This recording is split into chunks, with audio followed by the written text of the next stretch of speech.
3월 12일 주일 시작하도록 하겠습니다. 땅과 거기에 충만한 것과 세계와 그 가운데 사는 자들은 다 여호와의 것이로다. 여호와께서 그 터를 바다 위에 세우시며 강물 위에 건설하셨도다. 여호와의 산에 오를 자가 누구며 그의 거룩한 곳에 설 자가 누구인가?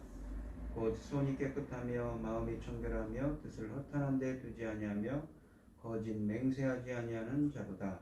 그는 여호와께 복을 받고 구원의 하나님께 의를 얻으리니 이는 여호와를 찾는 족속이요 야곱의 하나님의 얼굴을 구하는 자로다. 아멘. 참 감사하신 하나님, 저희들을 창세전에 택정하시고 여기까지 인도해 주셔서 감사드립니다. 오늘 예배 가운데 임재하여 주시고 이 예배가 신령과 진정으로 드려지는 예배가 되게 하여 주시옵소서. 이 모든 말씀 거룩하신 예수님 이름으로 기도드리옵나이다. 아멘. 사도신경 하심으로 신앙 고백하도록 하겠습니다. 전능하사 천지를 만드신 하나님 아버지를 내가 믿사오며 그 외아들 우리 주 예수 그리스도를 믿사오니 이는 성령으로 잉태하사 동정녀 마리아에게 나시고 본디오 빌라도에게 고난을 받으사 십자가에 못 박혀 죽으시고 장사한 지 사흘 만에 죽은 자 가운데서 다시 살아나시며 하늘에 오르사 전능하신 하나님 우편에 앉아 계시다가 저리로서 산자와 죽은 자를 심판하러 오시리라. 성령을 믿사오며 거룩한 공예와 성도가 서로 교통하는 것과 죄를 사하여 주시는 것과 몸이 다시 사는 것과 영원히 사는 것을 믿사옵나이다. 아멘. 찬송가 151장 찬송하시고 고현희 집사님 기도해 주시겠습니다. 만왕의 막내 주께서 왜 고초 당했나? 이 벌레 같은 날 위에 그 보혈을 흘렸네. 십자가 내가 처음 볼 때 나의 맘에 큰 고통 사라져. 오늘 믿고서 내 눈 밝았네. 참 내 기쁨 영원하도다. 주 십자가 못 박힘은 속죄함 아닌가? 그 긍휼함과 그 은혜 말할 수 없도다. 십자가 내가 처음 볼 때 나의 맘에 큰 고통 사라져. 오늘 믿고서 내 눈 밝았네. 참 내 기쁨 영원하도다. 늘 울어도 그 큰 은혜 다 갚을 수 없네.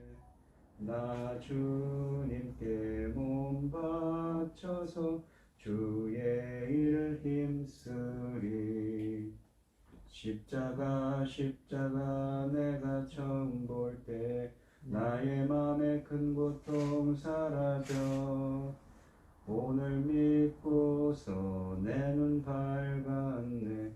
참 내 기쁨 영원하도다. 아멘. 할렐루야. 내가 정직한 자들의 모임과 회중 가운데서 전심으로 여호와께 감사하리로다. 여호와께서 행하시는 일들이 크시오니 이를 즐거워하는 자들이 다 기리는도다. 그의 행하시는 일이 존귀하고 어미하여 그의 의가 영원히 서있도다. 그의 기적을 사람들이 기억하게 하셨으니 여호와는 은혜로우시고 자비로우시도다. 전지 만물을 지으신 전능하신 하나님의 어리석고 불안그런 인생을 자녀 삼으시고 아버지의 사랑 가운데 살게 하시며 간곡 감사드립니다. 아버지는 요란한 세상 가운데에서도 이 시간 하나님께 예배드릴 수 있도록 인도하시니 감사합니다. 사랑의 아버지 하나님, 지금은 그 어떤 때보다도 중대한 시대입니다. 이 중대한 시대에 과연 우리나라가 아버지 하나님 앞에 합당하게 가고 있는가 생각할 때 아버지 하나님 앞에 죄송하고 저희들이 아버지 하나님 하나님 앞에 합당하지 못한 자리에 있다면 합당한 자리로 세워주시옵시고 바꾸어 주시옵소서. 어리석어서 또 저희들은 힘이 약해서 아버지 하나님 저희들은 할 수 없어서 이렇게 기도드리고 있습니다. 아버지 하나님 합당한 대로 바꾸어 주시옵기를 원합니다. 지금은 참으로 귀중한 시대, 하나님께서 받으실 열매를 받으실 중대한 시대입니다. 이 열매 받을 중요한 시대에 당신의 사랑하는 중 열매가 될 말씀으로 아버지 하나님 선포하게 하시니 참으로 감사합니다. 그 열매가 될 말씀으로 선포되는 그 귀한 말씀으로 아버지 기뻐 받으실 아버지께서 정말 신이 참으로 아름다운 열매들로 아버지께 드려질 수 있도록 도와주시옵시고 친히 인도하시고 간섭하여 주시옵소서. 이 모든 말씀 억만 죄악 가운데서 우리를 구원하여 주신 예수 그리스도 이름으로 기도드리옵나이다. 아멘. 오늘 본문 말씀 함께 하신 하나님의 말씀 고린도전서 15장 12절로 19절 말씀입니다. 고린도전서 15장 12절로 19절입니다. 교독을 하겠습니다. 제가 먼저 읽겠습니다. 그리스도께서 죽은 자 가운데서 다시 살아나셨다 전파되었거늘 너희 중에서 어떤 사람들은 어찌하여 죽은 자 가운데서 부활이 없다 하느냐. 만일 죽은 자가 부활이 없으면 그리스도도 다시 살아나지 못하셨으리라. 그리스도께서 만일 다시 살아나지 못하셨으면 우리가 전파하는 것도 헛것이요 또 너희 믿음도 헛것이며 또 우리가 하나님의 거짓 증인으로 발견되리니 우리가 하나님의 그리스도를 다시 살리셨다고 증언하였으면 만일 죽은 자가 다시 살아나는 일이 없으면 하나님이 그리스도를 다시 살리지 아니하셨으리라.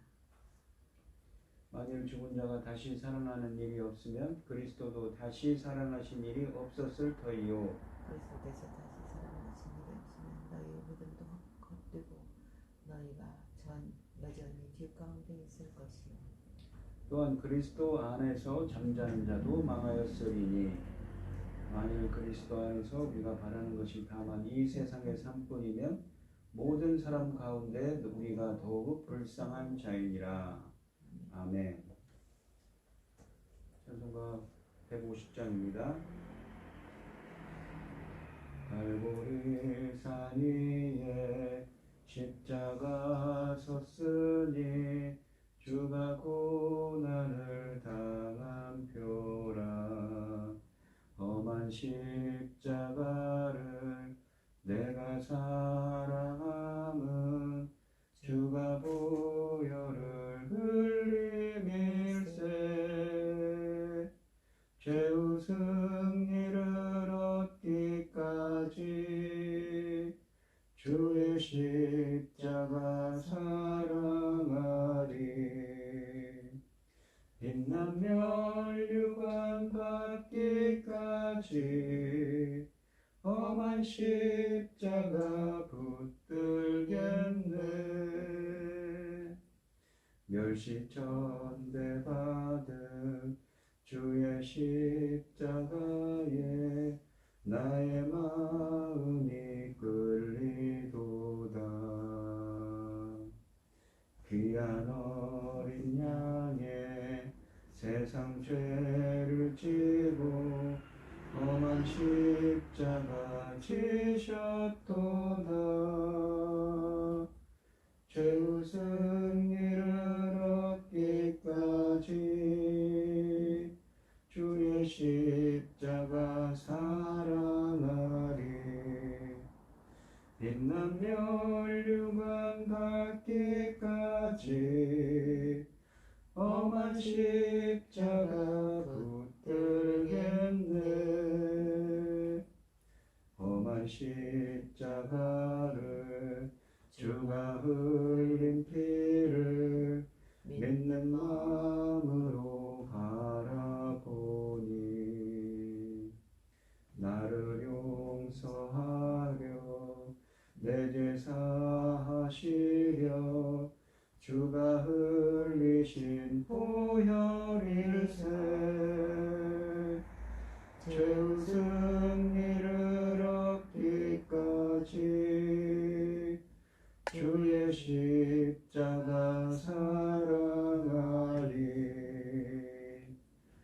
빛난 면류관 받기까지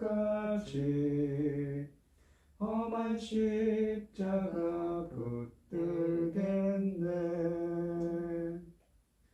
주님의 미하신 나의 본향집에 나를 부르실 그날에는 영광 중에 계신 우리 주와 함께 내가 죽도록 충성하리.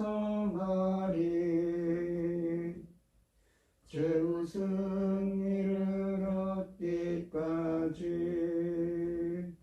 주의 십자가 사랑하리.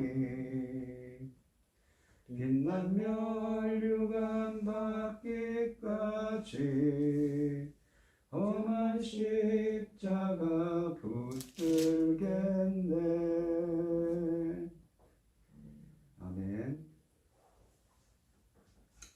오늘 본문 말씀의 제목은 죽은 자의 부활입니다. 지난 시간에 고린도전서 15장 1절로 11절에서는 그리스도의 부활에 대해 말씀하셨습니다. 오늘 본문에서는 부활의 복음을 듣고도 여전히 죽은 자의 부활을 부정하는 교인들에게, 고린도 교인들이죠, 그들에게 죽은 자의 부활이 없다면 우리의 복음 전파도 믿음도 소망도 다 헛되다고 역설합니다. 그러니까 이 고린도전서는 상당히 문제가 많은 교회였습니다. 고린도 교회는. 그래서 사도 바울이 그것에 대해서 가르치기 위해서, 바로잡기 위해서 서신서를 썼지요. 화벌주의가 강하고 신학적으로도 은사주의가 강합니다. 또 성도들 중에는 그리스도의, 지난 시간에 말씀드렸던 그리스도의 부활이 없다고 생각하는 사람들이 있고, 그리스도는 부활하지 않았다고 생각하는 사람들이 있었고, 오늘 본문에서도 죽은 자의 부활이 없다고 생각하는 사람들이 있었습니다. 12절 말씀을 보시면 그리스도께서 죽은 자 가운데서 다시 살아나셨다 전파되었거늘 너희 중에서 어떤 사람들은 어찌하여 죽은 자 가운데서 부활이 없다느냐라고 하십니다. 고린도 교인들이 받아서 믿은 복음의 메시지는 이 15장 34절에 기록된 기본적인 사실들을 포함하고 있습니다. 내가 받은 것을 먼저 너희에게 전하였노니 이는 성경대로 그리스도께서 우리 죄를 위하여 죽으시고 장사 지낸 바 되었다가 성경대로 사흘 만에 다시 살아나셨다라고 표현을 합니다. 그 고린도 교인들은 부활의 약속을 복음의 메시지로 받아들였습니다. 만약 그들이 그 사실을 정말 믿었다면 그들 중에서 어떤 이들은 어찌하여 죽은 자 가운데서 부활이 없다고 했을까요? 그런 믿음은 결국 복음의 전체 메시지에 어긋나는 것이었습니다. 당시 고린도에는 헬라 사상의 영향을 받아 부활을 믿지 않는 사람이 많았습니다. 바울은 부활에 관한 이런 혼란을 말끔히 해결하기 위해 고린도 전서에서 이 부분을 할애하고 있습니다. 왜 부활이 그렇게 중요한가요? 죽은 자 가운데서 다시 살아나신 예수님의 부활은 기독교 역사의 중심이 되는 사실입니다. 바로 그 위에 교회가 세워져 있습니다. 만약 부활이 없다면 오늘날과 같은 그리스도의 교회는 존재하지 않았을 것입니다. 예수님의 부활은 전무후무한 것입니다. 다른 종교들은 강한 윤리적인 체계들과 낙원과 사후 세계에 대한 개념들, 다양한 경전들을 소유하고 있습니다. 그런데 오직 기독교만이 인간이 되셨고 자기 백성을 위하여 대신 죽으셨고 영광과 능력 가운데 다시 부활하셔서 영원히 자신의 교회를 다스리시는 하나님을 소유하고 있습니다. 그것이 기독교에만 있는 것이지요. 또한 그리스도께서 죽은 자 가운데서 부활하셨기 때문에 하나님의 나라가 지상의 역사 속에 파고 들어왔음을 우리는 알고 있습니다. 우리가 속한 이 세계는 지금 멸망이 아니라 구속을 향해 나아가고 있습니다. 하나님의 전능하신 권능이 이 순간에는 열심히 죄를 멸하시고 새로운 삶을 창조하시며 우리를 위해 예수님의 재림을 준비하고 계십니다. 부활 때문에 우리는 죽음이 정복되었음을 알고 있습니다. 또한 그리스도와 함께 영원히 살기 위해 우리도 역시 죽은 자 가운데서 부활하게 될 것을 알고 있습니다. 이 죽은 자라는 표현이 오늘 본문 말씀에 보시면 헬라어로 네크로스라고 되어 있습니다. 이 헬라어 사전을 보시면 첫 번째로는 죽은, 영적으로 죽은, spiritually dead라는 의미가 있고, 두 번째로는 생명이 없단, 생명이 없는, 생명이 결여된이라는 의미가 있습니다. 우리가 마태복음 8장 40절에 보시면 예수님께서 한 제자에게 이런 말씀을 합니다. 너는 나를 따르라 그랬더니 그 제자가 자기 아버지가 돌아가셨기 때문에 장사를 지내고 주님을 따르겠습니다. 그럴 때 뭐라고 하냐면 죽은 자들이 죽은 자를 장사 지내고 너는 나를 따르라 하십니다. 거기서 죽은 자들이 다 네크로스이죠. 영적으로 죽은 자들, 육적으로는 살아있지만 영적으로는 죽었다는 의미입니다. 영적으로 죽은 자들이 영적으로 죽은 자를 장사 지내게 하고 너는 나를 따르라고 하시죠. 그런 것처럼 이 본문에서도 네크로스, 생명이 없는 자들, 그리고 생명이 없는 혹은 영적으로 죽은 자들의 부활에 대한 이야기를 하고 계신 것입니다. 영적으로 죽은 자들이 다시 살아나는 것, 그것이 무엇입니까? 바로 부활이지요. 이 13절 말씀해 보시면 만일 죽은 자의 부활이 없으면 그리스도도 다시 살아나지 못하였으리라. 그리스도께서 만일 다시 살아나지 못하셨으면 우리가 전파하는 것도 헛것이요 또 너희 믿음도 헛것이며 라고 말씀하십니다. 만약 부활이 불가능하다면 예수님은 지금도 무덤에 계실 거라고 바울은 주장합니다. 그리고 만약 예수님이 지금도 무덤에 계시다면 사도들의 전파하는 것도 헛것일 수밖에 없습니다. 왜냐하면 그들이 부활하신 구세주를 전파하고 있었기 때문이지요. 그리스도께서 만일 다시 살지 못하셨으면 신자들의 믿음도 헛것입니다. 만일 예수님이 여전히 죽은 자 가운데 계신다면 그분의 희생은 이 신자들의 죄에 대한 하나님의 진노를 진정시키지 못했을 것입니다. 게다가 히브리서 7장 25절과 8장 1절 말씀에서 말씀하시듯이 성도들은 성부 앞에서 자신들을 변호해 줄 대언자를 구하지도 못했을 것입니다. 또한 요한복음 16장 5절과 13장 요한복음 16장 5절과 13, 14, 15절에 보혜사 성령도 얻지 못했을 것입니다. 왜냐하면 성령은 그리스도께서 영광 중에 다시 오실 때 오신다고 했기 때문입니다. 무엇보다 그들의 구세주께서 영생을 얻지 못하셨다면 그들에게도 영원한 희망이란 더는 존재하지 않을 것입니다. 만일 죽은 자의 부활이 없다면 부활이 중심인 복음의 메시지를 믿을 하등의 이유가 없을 것입니다. 15절로 16절 말씀을 보시면 또 우리가 하나님의 거짓 증인으로 발견되리니 우리가 하나님이 그리스도를 다시 살리셨다고 증언하였습니다. 만일 죽은 자가 다시 살아나는 일이 없으면 이 하나님이 그리스도를 다시 살리지 아니하셨으리라. 만일 죽은 자가 다시 살아나는 일이 없으면 그리스도도 다시 살아나신 일이 없었을 터이요 라고 되어 있습니다. 만약 그리스도께서 죽은 자 가운데서 살아나지 않으셨다면 사도들이 전파한 메시지는 헛것일 뿐만 아니라 사도들 자신도 거짓말장이라고 합니다. 하나님의 거짓 증언들로 전락하게 될 거라는 말씀이지요. 왜냐하면 하나님이 그리스도를 다시 살리셨다고 증거하였기 때문입니다. 사도들은 하나님이 그리스도를 죽은 자 가운데서 살리셨다고 사람들에게 전파하고 있었습니다. 하지만 부활이 불가능하다면, 다시 말해서 만일 죽은 자가 다시 사는 것이 없다면 그리스도는 부활하지 않았다는 뜻이 됩니다. 이러한 주장은 15장 13절을 다시 한번 반복하는 것으로 그 내용을 확실하게 못 받고자 하는 의도를 담고 있습니다. 고린도 교인들은 자신들이 선택한 그 주장이 논리적으로 어떤 의미를 담고 있는지 이해해야 했습니다. 육체의 부활을 믿지 않는 것은 곧 복음의 전체 메시지를 내던져 버리는 것이나 다름없었습니다.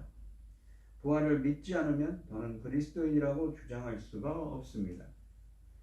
17절 말씀을 보시면 그리스도께서 다시 살아나신 일이 없으면 너희의 믿음도 헛되고 너희가 여전히 죄 가운데 있을 것이며 라고 하십니다. 14절에 이어서 다시 한번 바울은 그리스도께서 다시 사신 것이 없으면 너희의 믿음도 헛되다고 선언합니다. 그들이 부활을 믿음의 대상에서 제외시켜버리면 더는 믿음을 가질 이유가 없는 것이지요.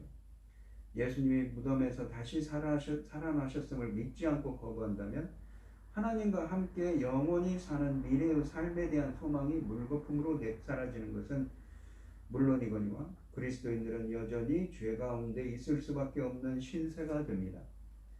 만약 하나님이 예수님을 무덤 속에 그대로 두셨다면 그분의 희생이 받아들여지지 않았다는 뜻이 되고, 따라서 아무도 죄 사함을 받지 못합니다. 죄의 형벌은 죽음입니다.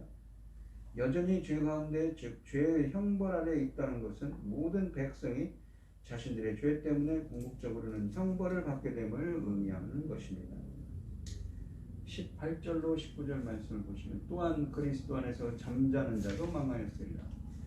이 잠잔다는 표현은 이 유대인들이 구약에도 나옵니다만 죽은 자들, 육신적으로 죽은 자를 표현할 때 잠잔다는 표현을 씁니다. 그러니까 이 본문에 있는 이 네크로스, 죽은 자의 부활이라는 표현을 할 때 그 네크로스가 생명이 없는 자라는 의미를 이해할 수가 있는 거죠. 그리스도 안에서 죽은 자도 망하였으리니, 만일 그리스도 안에서 우리가 바라는 것이 다만 이 세상의 삶뿐이면 모든 사람 가운데 우리가 더욱 불쌍한 자이니라 라고 하십니다. 그리스도 안에서 잠자는다라는 표현을 씁니다. 그리스도 안에 있다고 했습니다. 주님과 연합되죠. 연합된, 신비적인 연합을 통해서 연합된 자입니다. 주님의 빛 가운데 있습니다. 우리가 이 에베소서 5장에도 있지만 이 빛 가운데 있는 것을 표현할 때 주님과 동행하는 자입니다. 주님과 교제하는 자죠. 이렇게 그리스도와 연합과 교제하며 이 신앙생활에다가 죽은 사람을 가리키는 말이 그리스도 안에서 잠잔다는 표현입니다. 즉 그리스도께서 부활하지 못하셨다면 성도들도 죽음과 함께 멸망했을 것이라는 뜻이지요. 그리스도인들은 심지어 핍박과 죽음을 감수하면서까지도 하나님과 함께 거하는 영생의 약속을 붙잡아야 합니다. 그런데 그리스도께서 죽은 자 가운데서 다시 살아나지 않으셨다면, 그래서 부활의 소망이 전혀 없다면 그리스도 안에서 잠자는 자도 망하고 마는 것입니다. 모든 설교자들이 거짓말쟁이이고 아무도 살아나지 않는다면 믿음은 결국 이 세상을 위해서도 죽음에 대해서도 역시 무용지물일 뿐입니다. 그리스도를 믿는 사람들은 거짓말을 믿은 셈이었습니다. 또 믿음을 위해 핍박을 당하다 죽은 사람들은 그야말로 아무 이유 없이 죽은 꼴이 된 것입니다. 부활이 없을 거라는 거짓말을 믿으면 기독교 신앙의 근본적인 기초들은 흔들리고 맙니다. 바울은 그런 주장의 우매함을 지적했습니다. 만일 그리스도 안에서 우리가 바라는 것이 다만 이 세상의 삶뿐이면 모든 사람 가운데 우리가 더욱 불쌍한 자라는 것입니다. 이 기독교 신앙의 유일한 약속이 현세에만 해당된다면 그것을 믿을 이유가 어디 있겠습니까? 부활이 없다면 최후 심판과 정의에 대한 소망도 없을 것이고 하나님과 함께 최후에 거하게 될 처소에 대한 소망도 없을 것입니다. 오로지 기대할 것이라고는 죽음뿐일 것입니다. 모든 사람의 최후가 다 똑같다면 이교도들처럼 감각적인 쾌락 속에 살지 않을 이유가 어디 있겠습니까? 굳이 자신을 부인할 이유가 무엇이겠는가요? 다른 종교들도 동일한 결과를 가져다 준다면 그리스도를 선택하여 불쌍한 자가 될 이유가 무엇이겠습니까? 그리스도의 부활이 없다면 우리의 모든 소망도 헛된 것입니다. 육체의 죽음과 함께 모든 소망이 끊어질 것입니다. 죽은 자가 다시 사는 것이 없고 우리의 소망이 이 세상뿐이면 그리스도께 희망을 걸었던 우리는 세상에서 가장 어리석고 불쌍한 사람일 뿐입니다. 하지만 그리스도의 부활을 믿기에 우리의 신앙이 헛되지 않음을 확신할 수 있습니다. 우리는 예수님의 부활로 전혀 다른 세계관으로, 전혀 다른 삶의 방식으로, 전혀 다른 삶의 목표로 살아야 하는 것이지요. 목표로 살아야 하는 새 시대의 사람임, 새롭게 창조된 새 언약의 백성임을 잊지 말아야 합니다. 부활이 없다면 우리는 여전히 죄 가운데 있을 것입니다. 만일 이 땅의 삶이 전부라면 부활의 생명을 소망하며 나그네처럼 살았던 그리스도인들이 가장 불쌍한 사람이 될 것입니다. 앞서간 그리스도인들이 자신을 이 자신을 희생하며 십자가를 짊어졌던 삶을 어디에서 보상받을 수 있겠습니까? 그러나 우리 앞에 펼쳐진 창조 세계가 진실한 만큼 부활의 생명을 약속하신 하나님도 살아계시고 진실하시니 염려할 필요가 없는 것이죠. 오늘 본문 말씀을 보시면 참 말도 많고 탈도 많은 고린도 교회입니다. 부활 신앙에 대한 믿음이 부족했던 것이지요. 그리스도의 부활에 대한 그 역사적인 사실에 대해서도 의문을 품고 부정을 했던 것입니다. 그리스도를 죽은 자 가운데서 다시 살리셨습니다. 하나님은 흙으로 사람을 지으시고 생기를 코에 불어넣어 살아있는 존재로 만드셨습니다. 생명을 창조하신 분이시기에 생명을 거둬 가실 수 있고 또다시 살리실 권한과 능력이 하나님께 있는 것은 당연한 것입니다. 하나님은 죄로 인해 전적으로 죽은 우리를 다시 살리시기 위해 죄로 인해 전적으로 죽었다는 건 영적으로 죽었다는 표현이죠. 그리스도를 내어주시고 또다시 살리셨습니다. 이 사실을 부정하는 것은 곧 우리 신앙의 정수를 부정하는 것입니다. 우리가 부활의 주님을 찬양합시다. 확고부동한 부활 신앙으로 부활의 증인으로 이 세상을 사는 여러분들이 되시기를 바랍니다. 기도하겠습니다. 하나님 아버지 감사합니다. 고린도 교회는 많은 의문과 많은 갈등이 있었습니다. 그들에게는 신앙이 부족합니다. 그리스도의 부활에 대한 것도 역사적인 사실에 대해서도 부인하고 죽은 자의 부활에 대해서도 부인하고 있습니다.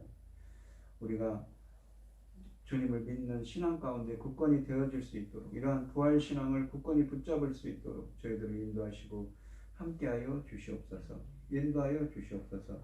이 모든 말씀 거룩하신 예수님 이름으로 기도합니다. 아멘. 찬송가 315장입니다. 내 주 되신 주를 참 사랑하고 곧 그에게 죄를 다 고합니다. 그 은혜를 주신 내 예수시니 이전보다 더욱 사랑합니다. 주 날 사랑하사 구하시려고 저 십자가 고난 당하셨도다. 그가 시간 쓰신 내 주 배우니 이전보다 더욱 사랑합니다. 내 평생에 힘쓸 그 큰 의무는 주 예수의 덕을 늘 기림이라. 숨질 때에까지 내 할 말씀은 이전보다 더욱 사랑합니다. 그 영광의 나라 나 들어가서 그 풍성한 은혜 늘 감사하리. 금멸류관 쓰고 나 찬송할 말 이전보다 더욱 사랑합니다. 아멘. 축도하심으로 오늘 예배를 마치도록 하겠습니다. 이제는 주 예수 그리스도의 은혜와 하나님의 극진하신 사랑과 성령의 교통하심이 부활 신앙을 굳건히 갖기를 소원하는 성도들 머리머리 위에 이제로부터 영원히 함께 있을지어다. 아멘.